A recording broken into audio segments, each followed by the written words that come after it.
So as a kid, Pinakbet was, my dad used to cook this quite a bit, so I'm just going to make a variation of the dish.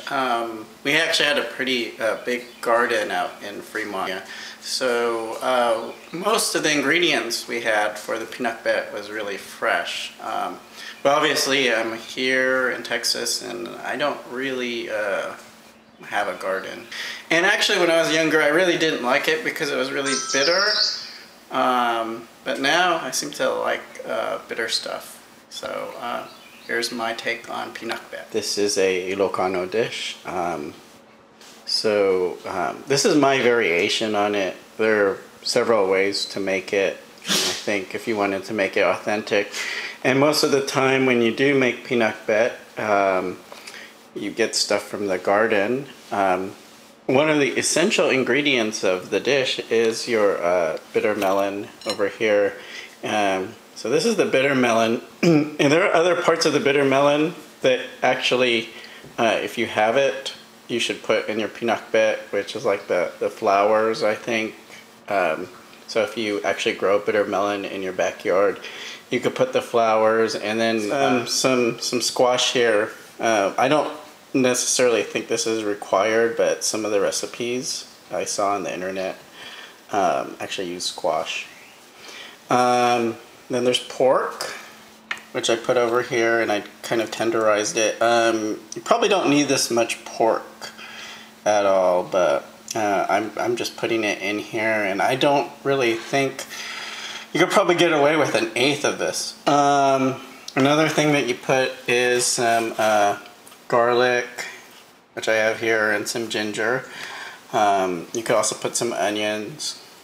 I'm a big okra or ladyfingers kind of person, so I have some okra over here and some eggplant, which I have here, and then I have some green chili over here. Or you could put some whole Anaheim chili peppers, which are kind of mild and kind of have more of a sour taste. So you probably want something more sour and spicy kind of pepper. So I'll try to find one with that.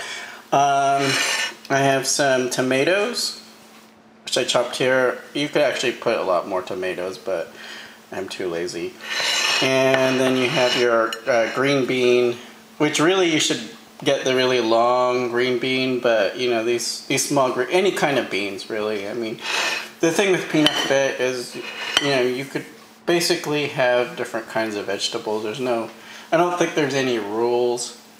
Probably whatever you have in season. And then the essential ingredient is the shrimp paste I have over here.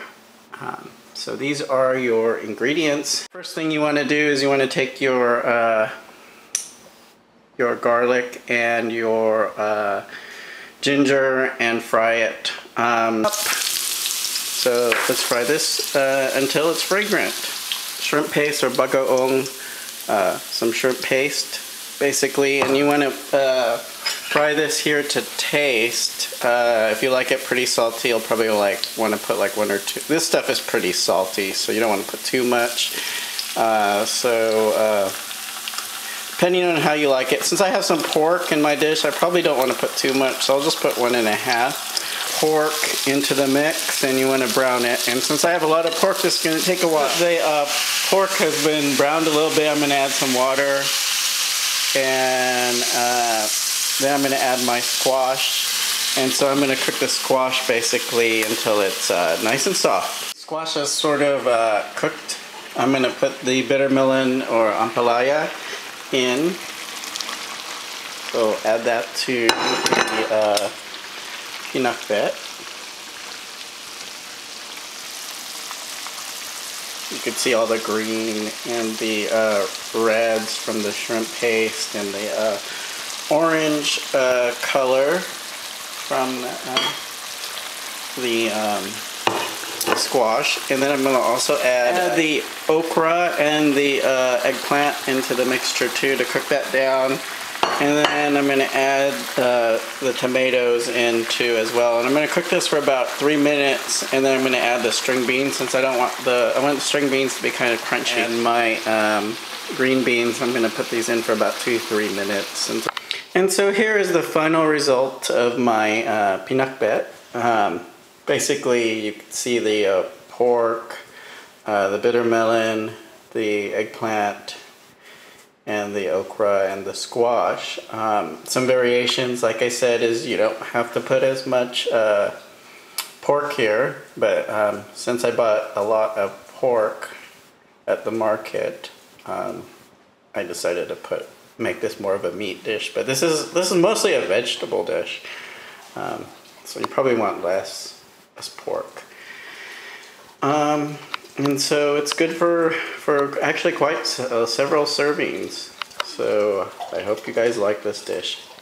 Talk to you later.